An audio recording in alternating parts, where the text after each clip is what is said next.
Rangkaian pembelajaran kali ini yaitu Peserta didik mampu mengamati dan menjelaskan fenomena sehari-hari sesuai kaidah kerja ilmiah dalam menjelaskan konsep kimia dalam keseharian, menerapkan operasi matematika dalam perhitungan kimia, mempelajari sifat, struktur, dan interaksi partikel dalam membentuk berbagai senyawa, termasuk pengolahan dan penerapannya dalam keseharian, memahami dan menjelaskan aspek energi, laju, dan kesetimbangan reaksi kimia, menggunakan konsep asam basa dalam keseharian, menggunakan transformasi energi kimia dalam keseharian, termasuk termokimia dan elektrokimia, memahami kimia organik termasuk penerapannya dalam keseharian.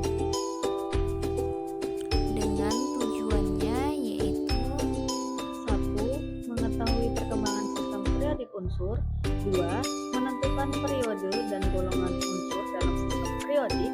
3. Menganalisis susunan sistem periodik unsur modern. 4. Menjelaskan sifat-sifat periodik unsur. tahu nggak sih sifat keperiodikan itu ada apa saja? Sebelumnya, apa sih sifat-sifat keperiodikan itu sendiri? Jadi, sifat keperiodikan adalah sifat-sifat yang mempunyai kecenderungan untuk berubah secara teratur sesuai dengan kenaikan nomor atom dalam periode-periode yang sama dan dalam golongan yang sama.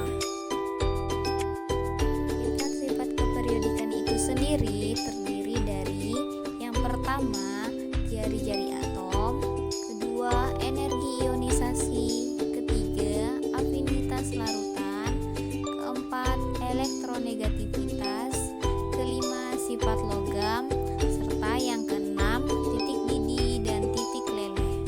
Yang pertama itu ada jari-jari atom. Jadi jari-jari atom adalah jarak dari inti atom ke orbital elektron terluar yang stabil dalam suatu atom dalam keadaan setimbang. Besar kecilnya suatu jari-jari atom itu menandakan ukuran dari suatu atom. Jari-jari atom suatu unsur berbeda-beda tergantung pada jumlah elektron atau nomor atom. Coba kita perhatikan tabel jari-jari atom beberapa unsur berikut. Nah, dari sini kita bisa sebutkan bahwa atom yang ukurannya besar itu memiliki jari-jari yang besar, begitu pula sebaliknya. Lalu, bagaimana kecenderungan jari-jari atom dalam tabel periodik? Dalam satu golongan dari atas ke bawah, jari-jari atomnya semakin besar. Hal ini dikarenakan dalam satu golongan, unsur yang memiliki nomor atom lebih besar itu memiliki jumlah kulit atau N yang semakin banyak, sehingga jarak inti ke kulit semakin banyak, sehingga jarak dari inti ke kulit terluarnya pun semakin panjang. Sedangkan dalam satu periode dari kiri ke kanan atau semakin bertambahnya nomor atom, jari-jarinya semakin kecil. Hal ini dikarenakan unsur-unsur yang terletak dalam satu periode memiliki kulit yang sama, tetapi unsur yang memiliki nomor atom yang besar, gaya tarik inti ke kulit semakin kuat. Perlu kalian ketahui juga bahwa jari-jari suatu ion anion atau kation berbeda dengan atom netralnya. Nah, coba perhatikan di sini untuk jari-jari kation atau atom yang melepaskan elektronnya itu jari-jarinya lebih kecil. Hal ini dikarenakan jumlah elektronnya itu berkurang, sehingga gaya tarik inti dengan kulit terluar itu semakin kuat. Sifat selanjutnya yaitu energi ionisasi. Energi ionisasi adalah energi yang diperlukan untuk melepaskan elektron terluar dari suatu atom dan membentuk ion positif.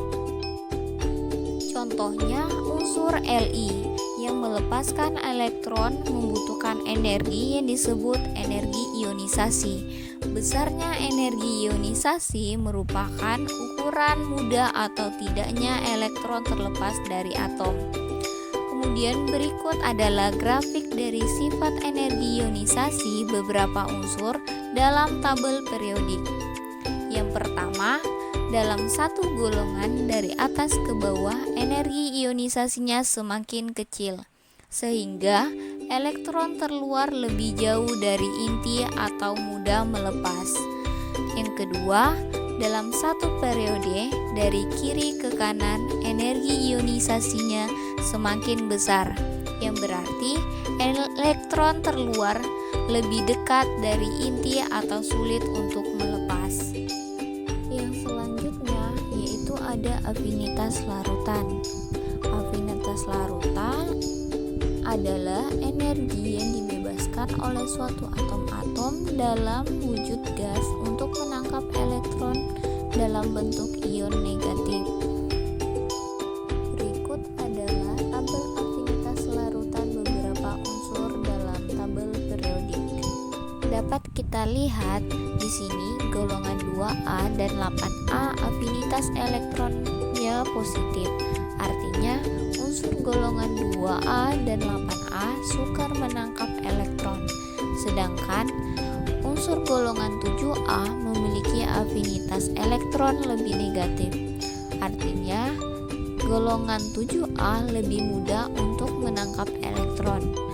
Untuk kecenderungan harga afinitas elektron bisa kita lihat dalam satu golongan dari atas ke bawah afinitas elektronnya semakin kecil, sedangkan dalam satu periode dari kiri ke kanan afinitas elektronnya semakin besar. Sifat yang selanjutnya adalah keelektronegatifan atau elektronegativitas adalah kemampuan suatu atom untuk menangkap atau menarik elektron dari atom lain. Harga keelektronegatifan itu diukur menggunakan skala Pauling yang dicetuskan oleh seorang ilmuwan bernama Linus Pauling. Harga keelektronegatifan suatu unsur itu berkisar antara 0,7 sampai dengan 4,0. Perhatikan tabel harga keelektronegatifan unsur-unsur berikut ini. Di sini, untuk unsur golongan 8A memiliki harga keelektronegatifan sama dengan 0. Hal ini dikarenakan unsur golongan 8A sudah stabil, sehingga sulit untuk menangkap elektron dari luar. Untuk kecenderungan harga keelektronegatifan unsur-unsur itu dalam satu golongan, dari atas ke bawah atau semakin bertambahnya nomor atom, keelektronegatifannya semakin kecil. Itu artinya, unsur-unsur dalam satu golongan yang memiliki nomor atom lebih besar itu sangat sulit untuk menangkap elektron. Sedangkan dalam satu periode dari kiri ke kanan atau semakin bertambahnya nomor atom, keelektronegatifannya semakin besar.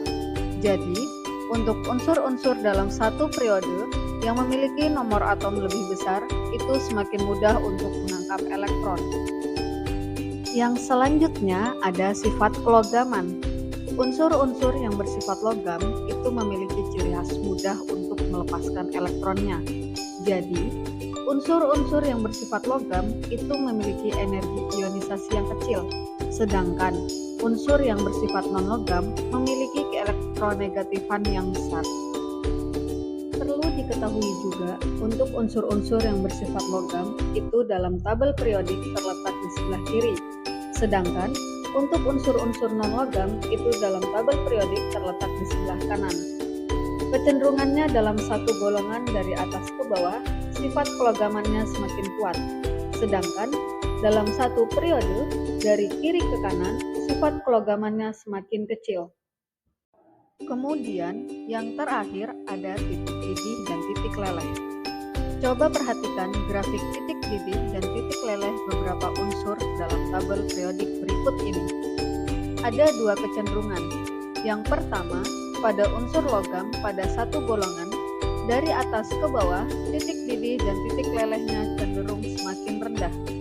Yang kedua, pada unsur non-logam dalam satu golongan, dari atas ke bawah, titik didih dan titik lelehnya cenderung semakin tinggi.